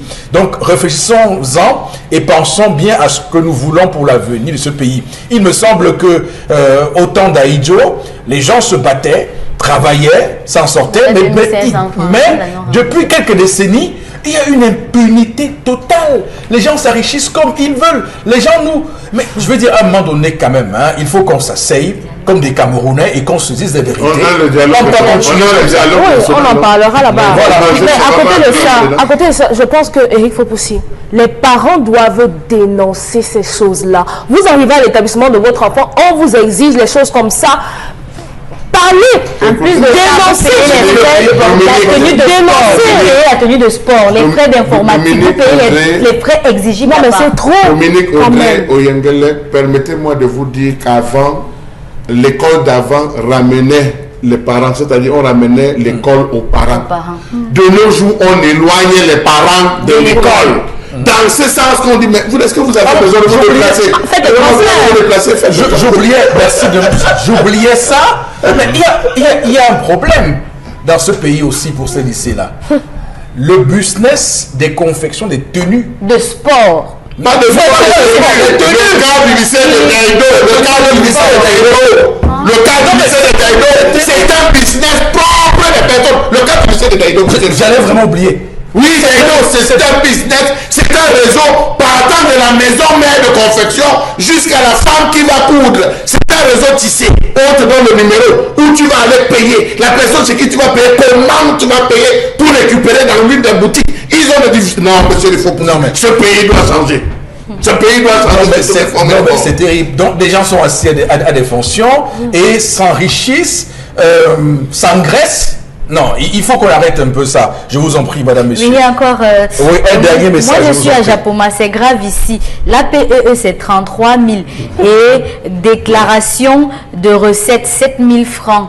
Tenue de sport, 6 000 francs. En classe de terminale, en classe de 5e et maintenant en 6e, c'est 100 000 francs hormis de la pension et première à son prix. Donc la première à son prix. Faites le tour au lycée. Faites un tour au lycée déjà pour moi. Le message n'est pas sûr. On va arriver. Tenue de sport. Voilà. Mon Dieu. On en parlera. Voilà. Ça vous enlève les mots de la bouche. Alors, non, mais je veux dire, c'est terrible que les gens soient dans une forme d'impunité. Il me semble qu'à l'époque d'Aïdjo, on sanctionnait les gens comme ça. Absolument, absolument. Je veux dire que les gens ne se permettaient pas. Même pas. Depuis le jour où le président a demandé où sont les preuves, ce pays est devenu un pays où les gens, non, où sont les preuves? Les gens ont dit, ok, comme c'est comme ça, chacun va faire tout son possible, essayer de maquiller tout ce qu'il y a à maquiller. Non, arrêtons un peu ça. Arrêtons un peu ça. Il faut qu'on avance dans ce pays pour que les gens aient un peu de patriotisme et pensent au pays, ne pensent pas qu'à eux-mêmes. Au final, on va s'arrêter là. Merci Chalamel pour cette question des APEE, les frais d'APEE qui sont illégaux. Je le rappelle encore, illégaux. C'est contraire à la loi pour ceux qui veulent l'état de droit. On doit commencer par là déjà. Oui, état de droit rime avec le respect de nos lois, les lois que nous nous sommes fixées. Alors, Karine, on va tout de suite prendre avec vous la revue des réseaux sociaux. Oui, la revue des réseaux sociaux. Aujourd'hui, on s'intéresse d'abord à ce martyr pour l'indépendance du Cameroun. 61e anniversaire du décès de Ruben Oum-Niobé, assassiné le 13 septembre 1958. Leader de la lutte indépendantiste, il est très vite considéré comme un leader influent à abattre par les puissances coloniales pendant la tutelle des Nations Unies, surnommé le Pondol. Aujourd'hui encore, on en parle parce qu'au Cameroun, on n'a pas encore réussi à faire de lui ce martyr pour tous les Camerounais. Aujourd'hui, même les élèves n'arrivent pas à connaître véritablement qui il était. Alors, je rappelle que le MOCI, le mouvement citoyen, organise ce jour à Yaoundé à 13h à Bastos une conférence débat sur le thème jeunesse et mouvement nationaliste. Et donc le professeur Yimgem Moyo est le porte-étendard de cette rencontre-là ce jour. Pour l'instant, on essaie de recenser les initiatives, mais elles sont davantage des initiatives qui ne sont pas, qui sont hors gouvernement. Nous sommes désolés, le gouvernement devrait prendre à bras le corps cette journée du 13 septembre pour se rappeler de Ruben Oum-Niobé. Alors bon, Bengan, c'est une question, on va s'abreuver à votre fontaine, la fontaine que vous êtes, pas de jouvence, mais de connaissance. Oui, mais vous l'avez dit à l'entame de l'émission, Oum-Niobé a été lâchement assassiné en septembre 58 et j'ai rencontré certains Français lorsqu'on faisait cette enquête à laquelle vous avez fait allusion. Oui. Ils ont dit que jusqu'aujourd'hui l'administration française a peur de ce que pourraient faire les Camerounais parce que pour eux c'est comme si Oum-Niobé était à la morgue et qu'on était en train d'organiser les obsèques. Donc on n'a pas l'impression qu'il y a 61 ans qu'il a disparu, on a l'impression qu'il vient de mourir et qu'il est à la morgue. Qu'est-ce qui s'est passé? Et ça, ils traînent ça, comme en réalité, c'est ça qui bloque j'allais dire l'émergence du Cameroun, le développement, la prospérité, oui. Tout à fait. Malgré tout le potentiel qu'on a, malheureusement. Dès qu'on n'aura pas organisé les obsèques de Oum-Niobé Moumnié, le Cameroun ne connaîtra pas la prospérité. Maintenant, pour revenir à l'homme lui-même, il faut dire que voilà quelqu'un qui a posé le problème de manière claire et très tactique. Il était déjà fiché quand il dirigeait le syndicat, l'Union des syndicats confédérés du Cameroun en tant que secrétaire général. Il se replie pour laisser ses camarades syndicaux, notamment Ngom Jacques, mais il gère aussi les contradictions qui s'étaient à l'époque. D'ailleurs, Charles Assalé, dans la lutte syndicale, était allé en France, mais il est venu créer un autre syndicat avec Moumé Etia. Il les met autour d'une table sous l'encadrement de Ngom Jacques. Il crée donc cette UPC-là le 10 avril 1948 ici à Dobat, vers Cité SIC, vers BP Cité. Oui, BP Cité, voilà, dans un bar. Lui, ce jour-là, il avait organisé une réunion du syndicat Bonabéry pour s'aimer la police. Au même moment, il est programmé pour arbitrer un match de football à Idéa. Il s'habille en arbitre. Il vient, il prend le train. Oumniobé, il prend le train. Oui. Et bon, dans la police commence à dire, mais il est parti. Il y en a qui vont le surveiller là-bas. Non, le bureau du syndicat est fermé. l'a pris, mais il va descendre à la gare Bassan de côté. Pour passer par la brousse, parce que c'était la brousse à l'époque, pour veiller. Et c'est quand tant que ses camarades sont en réunion, dès que la réunion finit, il prend des trucs, il regarde, il ne va pas poser des questions. Et dès que l'UPC est légalisé, c'est en avril 1948, c'est en novembre 1948 que sur proposition de Moumé Etia, un de ses camarades encore, Meyo Avec, on le présente ici à la salle de fête pour diriger le mouvement. Et il fait une chose, il dit, on ne va pas véhiculer, on ne va pas végéter. Nous allons fixer une date pour l'indépendance du Cameroun, qui est sous tutelle des Nations Unies, en nous inspirant et des textes de statut des Nations Unies et le texte, la charte du tutelle, qui dit elle l'administrera comme partie intégrante du territoire français. Voilà où l'UPC s'est accroché, en disant le Togo et le Cameroun ne peuvent pas être administrés comme des colonies françaises. Voilà, il a posé clairement. Il dit le Cameroun doit être indépendant 10 ans après la signature des accords de tutelle. Donc la naissance de l'UPC déjà, c'est 2 ans après. Oui. Donc en fait, l'UPC doit être, le Cameroun doit être indépendant en 1956. Oui. Et pour qu'on parvienne à l'indépendance, il faut procéder à la réunification du Cameroun. Oui. C'est ça le préalable. Il dit, si on ne le fait pas, il y aura un contentieux qu'on ne résoudra jamais. Oui. Donc Oumniobé le pensait déjà. Oui, il le pensait déjà. Il l'a dit clairement. Oui. Décembre 52, décembre 53, décembre 54 aux Nations Unies. Oui. Il a mené les gens pour les dire. Où il a prononcé des discours mémorables. Voilà, tout à fait. Absolument. Et un certain Kosciusko Morizet, qui est le représentant de la France des Nations Unies, dit donc, De Gaulle, mais cet homme, il nous a battus partout. Sur le plan du droit, on ne peut pas. Sur le plan de la littérature, on ne peut pas. Si on le laisse mener la bataille diplomatique, on est fini. C'est donc comme ça qu'on prend l'appui des États-Unis et des autres pour massacrer. On décide donc qu'il doit mourir. Voilà, l'administration française décide de mourir. Et qui sont ceux qui l'ont tué, bon, Bengan? De toutes les manières, non, c'est Aïdjo qui l'a tué, c'est l'encadrement de Dieu. Mais maintenant, quand on interdit l'UPC le 13 juillet 1955, il lance sous maquis. D'abord, en 1956, on casse son premier maquis. On pensait qu'il avait des armes, mais on a plutôt pris 2 tonnes de documents. 2 tonnes 2 tonnes de documents. 2 tonnes de documents. On te dit, mais ce type, on met donc l'église catholique en contribution à travers un de ses frères qui s'appelle Monseigneur Thomas Mongo. Thomas Mongo, il dit, il veut le rencontrer. Il le rencontre le 1er octobre 1957.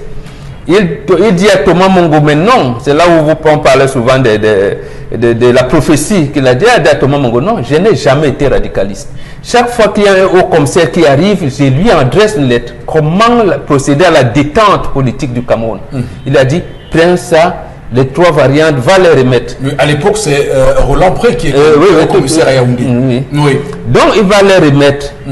Non, à l'époque, en 1957, c'est Mesmer, parce que Roland Pré avait procédé à la liquidation de l'UPC, les partis. Mesmer est arrivé. Donc, il lui remet, mais sauf que Thomas Mongo ne remet pas la lettre que lui a confiée Ils ont fait, la réunion a eu lieu dans la nuit du 1er au 2 octobre. Le 3 octobre, Thomas Mongo tient une réunion à Bodmakak en disant, j'ai dit à Oumniobé de sortir du maquis, il m'a dit qu'il ne sortira jamais. Ce n'est pas possible. Et là, on a commencé à le cafouiller. Et il a donc commencé à végéter dans la forêt jusqu'au 9 septembre 1958. Quand on réussit à les encercler, on tire sur lui au niveau du genou, on l'arrête, on assassine le secrétaire administratif bureau de liaison qui était à l'époque Yembak. Et on le tue, on assassine également sa belle-mère qu'on enterre sur place et on l'amène à Yaoundé. Ahidjo organise un conseil de ministres, ils étaient 12. Il y en a 2 qui ont voté contre. Ahidjo lui-même a voté pour l'assassinat. Michel Nzine, qui était vice-premier ministre chargé de l'éducation nationale, a voté pour l'assassinat. Aruna Njoya, ministre d'État chargé de la santé publique et de la population, a voté pour l'assassinat. Charles Okala, ministre des Travaux publics, des Transports et des Mines, a voté pour l'assassinat. Charles Assalé, son ancien camarade du syndicat, qui était ministre des Finances, a voté pour qu'on l'assassine. André Fouda, ministre des Affaires économiques, a voté pour qu'on l'assassine. Jean Akassou, secrétaire d'État à la présidence chargé de l'information, a voté pour qu'on l'assassine. Tal Bamala, le père de l'autre, qui était secrétaire d'État à la production, a voté pour qu'on l'assassine. Pierre Ninenkam, secrétaire d'État à l'intérieur, a voté pour qu'on l'assassine. Et un Français qu'on appelait Alfred Mandon, qui était ministre de la production, a voté pour qu'on l'assassine. Oui. 2 ministres ont refusé de voter pour qu'on l'assassine. Moi, ils ont voté contre. Oui. Il y avait Gaston Berlet, qui était ministre du Travail et des Lois sociales, et un certain Amana Dama, qui était ministre de la fonction publique. Il faut dire que c'est le père d'Olivier Bellet. Oui, le père président du SICAM, son père, oui, effectivement. Tout à fait. Il a voté contre un assassinat, donc c'est comme ça. Et Amana Dama, il a voté contre. Donc voilà. Ils ont acté l'assassinat de Olivier. Oui, voilà. Tout à fait. Qui, après avoir été donc, ils trouvent donc que c'est après, et on l'a tué le 11, dans la nuit du 11 au 12 septembre. On a d'abord voulu regarder si l'information a fuité. Quand on constatait que ça n'a pas fuité, on annonce, donc on fait un semblant, on a arrêté une maquisarde Lango Mangele qui est allé le montrer ici. Or, c'était faux, parce que déjà, il n'y avait pas de sang, là où on l'a trouvé, parce que si on vient de vous assassiner, on voit au moins le sang. Autre indice, Yembak, son corps était en état de décomposition avancée. Donc c'est ça qui nous a donc amené à conclure qu'effectivement Yembak était sûrement assassiné le 9 et le 11. Donc ça veut dire que Ouniobe a été assassiné la Chine 2 jours avant l'annonce officielle. Oui, 2 jours avant l'annonce officielle. Mais on a eu peur, puisque la France avait déclaré la guerre. Il fallait donc justifier l'assassinat en disant qu'on l'a tué en guerre. Si on disait qu'il avait été arrêté, il fallait donc le mettre comme prisonnier de guerre. D'accord. Donc il fallait absolument faire ça. Oui, et ce qui est dérangeant d'ailleurs, c'est que lui qui s'est longtemps battu pour l'indépendance, lui qui a longtemps prononcé de grands discours à la tribune de l'Assemblée générale des Nations Unies à New York, il a longtemps dit des choses pour que le Cameroun puisse avoir l'indépendance. Il ne la connaîtra pas, tel un prophète, il ne la connaîtra pas. Il a d'ailleurs écrit un texte en cette affaire 57 en disant nul n'est prophète en politique, mais les hommes de cœur peuvent prévoir des situations difficiles et prendre des mesures nécessaires pour éviter le pire. Je sais qu'aucun constructeur de pyramide n'a eu l'opportunité d'apprécier son œuvre. Mais lorsqu'on est coupable d'avoir eu raison le premier, on doit avoir la satisfaction morale de faire la revue des faits du passé. Bon, vous restez ça. Donc, mais après... oui, voilà, ok, d'accord. Bref, en tout cas, c'est clair parce que en 58 déjà, tout le monde le considérait comme étant un maquisard, comme étant un tueur. Ahidjo l'avait accablé de tous les noms, avec tous ceux qui ont suivi après, et qu'en 60, finalement, une indépendance, voilà, est donnée au Cameroun. Et en 90, il y a cette loi qui ne retient pas héros national. Non, ils ont refusé. Paul Biya a refusé ça. Ouais. Parce que ça aussi, il faut que le Camerounais le sache.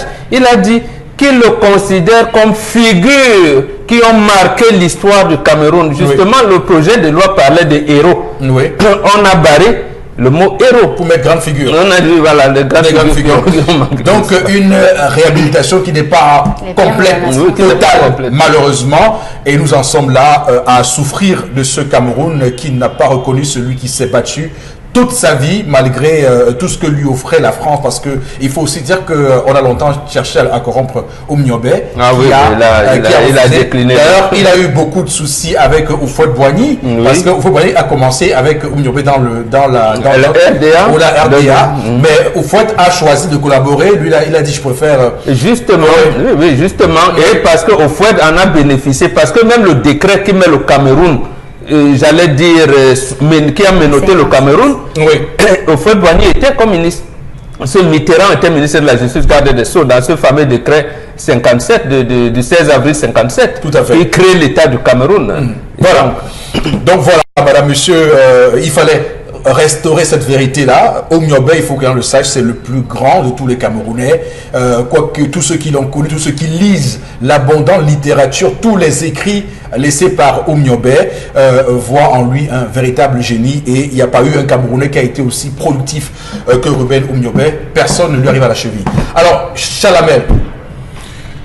Je ne vais peut-être pas rentrer dans le fond, puisque Mbombo a soulevé toutes les questions de fond. Je prendrai la forme. Dans un pays normal, un pays comme la France, puisqu'on aime prendre la France en termes de modèle, lorsqu'on vient à installer un chef d'État français, quelle est la première action? Il va s'incliner sur la tombe des martyrs, du soldat inconnu. Oui. Je crois que cela devrait être, comment on va le dire, un rituel pour nous au Cameroun, nous aussi, de penser à cela, ce que le chef de l'État, son Excellence Paul Biya, a baptisé les pères fondateurs. Quand on commence à aller le sortir dans ce bloc de béton armé, parce que jusqu'à aujourd'hui, le corps de Ruben Oumniobé est dans un bain du béton armé, compact, qu'on n'a pas encore cassé. Je crois que pour le faire, il y a tout un rituel qu'il faudrait déjà faire pour pouvoir le sortir le bloc de terre, exhumer le bloc de terre, faire tout un rituel, procéder par des initiés. Parce que vous vous rappelez de la profanation de la tombe de Toutankhamon, où tous ceux qui avaient profané sont morts. Il faudrait que ceux qui vont procéder à cela soient des personnes pures, qu'on puisse l'ouvrir, qu'on puisse lui réserver une sépulture noble. Il faudrait, M. Eric Fopoussi, qu'on procède à l'inscription dans les différents programmes scolaires au Cameroun d'un chapitre portant sur le nationalisme camerounais. Ce qui n'existe pas. Nous n'avons dans tous les différents programmes dans tous les différents cours, les différents niveaux, aucun programme qui porte sur la question du nationalisme. Il faudrait qu'on intègre. Et c'est là où je me plains de l'équipe, la bande en Vounda de la commission d'agrément du livre, qui pense à tout sauf à l'essentiel. C'est-à-dire mettre dans les écoles maternelles, dans les programmes des écoles maternelles, un chapitre ou un module qui portera sur les grandes figures de l'histoire du Cameroun. Premier point, deuxième point, troisième point. Il faudrait organiser, comme cela se fait partout au monde, un grand prix de la République qui sera baptisé prix Robert Oumniobé au prix de Oumniobé. Ça, c'est ce qu'il faudrait le dire. Je pense que le dire ne serait pas commettre une erreur. Il faudrait qu'arriver au musée national, qu'on retrouve et qu'on demande, d'ailleurs, au sortir de cette émission, je vais créer une commission, M. Rifopoussi. Ceux qui veulent bien le faire vont me retrouver via Facebook pour récupérer les 2 tonnes qui certainement se retrouvent dans les archives françaises. Il faut récupérer et qu'on crée un musée ou alors un bâtiment, un compartiment au musée national baptisé Ruben Oumniobé, où on va trouver ses écrits, on va retrouver sa voyage, on va plus retrouver les textes manuscrits qu'il a fait, ses pensées, les mettre à disposition de tous les Camerounais. Voilà ce que je pense, et c'est la raison pour laquelle je dis je préfère m'arrêter là, parce que j'ai risque que M. Eric Fopoussi faire un coup, c'est très grave. Oui, c'est très très grave d'ailleurs, c'est très très grave. D'ailleurs, il y a cet ouvrage, ouvrage intéressant, voilà, des enquêtes Boro Bengan, à l'époque où il s'appelait... voilà, à l'époque, bon, Bengan, vous étiez vraiment très différent de maintenant, ouais. Lui, Noué Bengan, tout à fait. Donc, avec, évidemment, je voulais quand même qu'on zoome sur cette photo-là, parce que ça, pour ceux qui découvrent Boro Bengan aujourd'hui, on va voir le voilà, Boro Bengan, Louis Noué Bengan, avec évidemment rompre avec le pacte colonial. Voilà, c'est un ouvrage intéressant à lire sur le chemin de l'émancipation nationale, le Cameroun, les derniers jours de Ruben Oumniobé. Voilà, monsieur, un ouvrage très intéressant à lire sur ce qu'il a affaire. Alors, il y a l'ouvrage en préparation déjà de 2 tomes écrits cette fois-là par Boubaro Bengan également. Ouvrage... là, c'est très provocateur. Hein. Je ne livre pas de même mode. C'est loué soit nos seigneurs. Voilà. Donc, les gens qui nous saignent. Ce n'est pas le seigneur de Audrey. Voilà. Là-bas à l'église. Ouvrage déjà prêt en 2 tomes.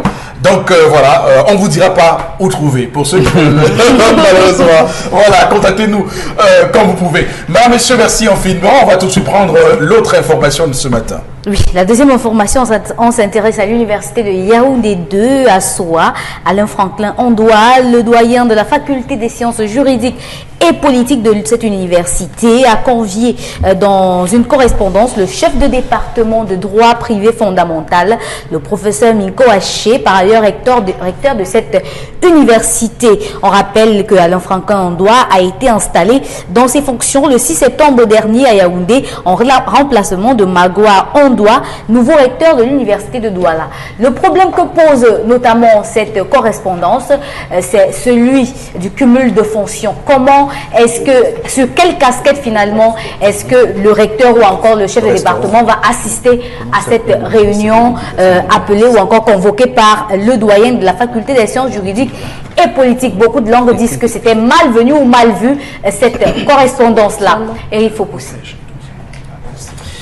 Voilà, donc on va, madame, monsieur, commenter cette actualité. C'est quand même vrai que beaucoup de gens estiment que Boubaro Bengan, on n'a pas à créer une polémique autour de cela, que le recteur, professeur Minkwaché, est invité en tant que chef de département et qu'on doit bien séparer ces deux fonctions et que voilà. Non, ce n'est pas possible. On ne peut pas séparer les deux. Oui. Bon, qui va donner les instructions à qui? Ou lorsque le doyen de la faculté parle à son... Il va oublier que Minko Haché est recteur, c'est ça? Et lorsque Minko Haché va élaborer ses cours, ses plans d'action de programmation dans les tenants de thèse, ne va-t-il pas les soumettre au doyen? Comment va-t-il se comporter? Donc, non, on ne peut pas, c'est pas la polémique. C'est justement dans l'ordre normal des choses. Le même problème s'est posé quand ils ont, à Yaoundé 1, le professeur Laurent Charles Toundingoa reste chef de département physiologie. Et beaucoup d'étudiants sont bloqués parce que le chef de département n'a pas le temps pour venir à l'université. Va-t-on blâmer le ministre? Non, le chef du département. Le doyen de la faculté des sciences à Yaoundé 1, il ne sait quoi faire. Va-t-il adresser une lettre d'injonction au chef de département physiologie qui se trouve être le ministre Laurent Charles? Voilà le problème. Donc, le problème, ce n'est pas de polémique. Il faudrait que le professeur Minko Haché délègue, je veux dire qu'il laisse qu'on nomme un autre chef de département qui reste dans ses fonctions administratives et politiques et tout. Donc, ce n'est pas possible. Voilà, très bien. Dominique Audrey, sur cette affaire. Oui, en quelques mots, cette situation ne pourra poser qu'un problème de conflit d'autorité. C'est à ça qu'on va aboutir juste à ça. Parce que si monsieur Franklin Ondoa donne... Professeur Alain Ondoa. Quand on dit Franklin, se perd. Oui, Alain Ondoa donne une injonction à son chef de département, le recteur va se sentir indexé, il va se sentir un peu... ce qui fait que ça va coincer. Donc il faudrait... Je veux savoir, il touche 2 salaires à la fois, de chef de département et de recteur? Mais sûrement il y a des avantages. S'il vient là, les avantages sont prévus dans les séances de travail. Oui, il y a des avantages sont prévus. Maintenant les salaires, non, je ne pense pas que les salaires. Moi, ce qui dérange moi au Bengan, c'est que les gens doivent apprendre dans ce Cameroun.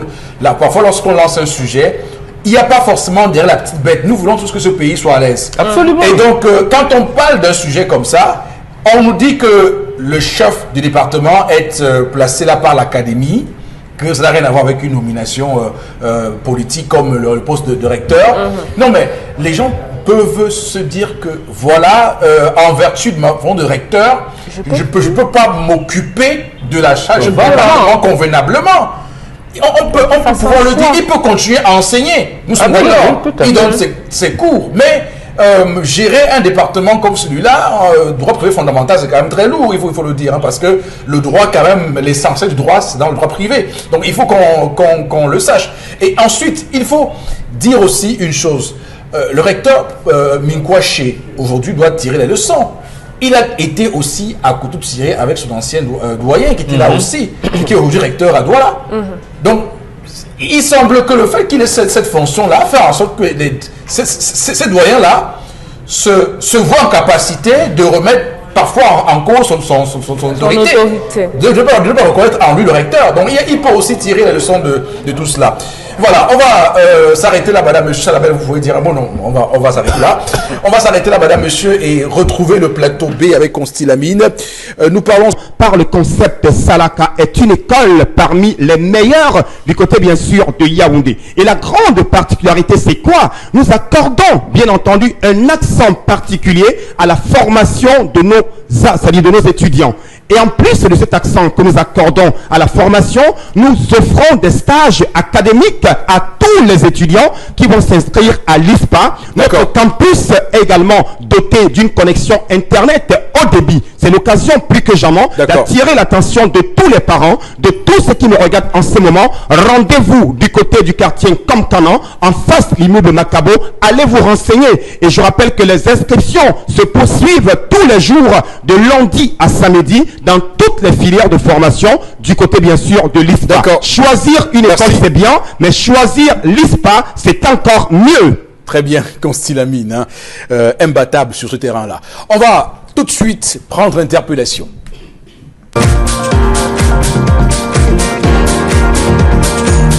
Il y a un secteur comme l'agriculture qui, fondamentalement, est la base de tout développement dans plusieurs pays.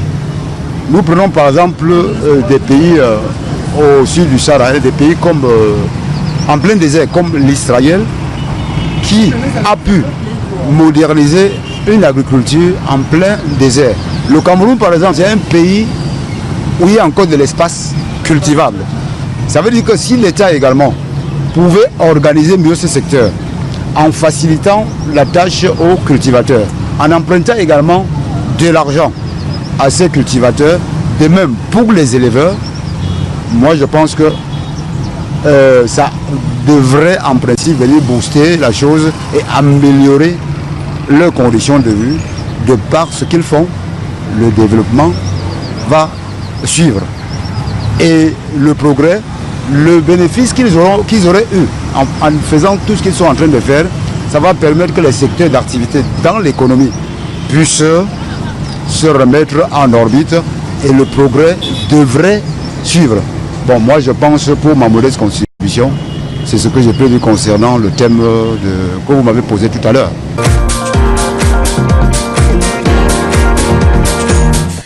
On a bien compris ce qu'a dit le compatriote sur cette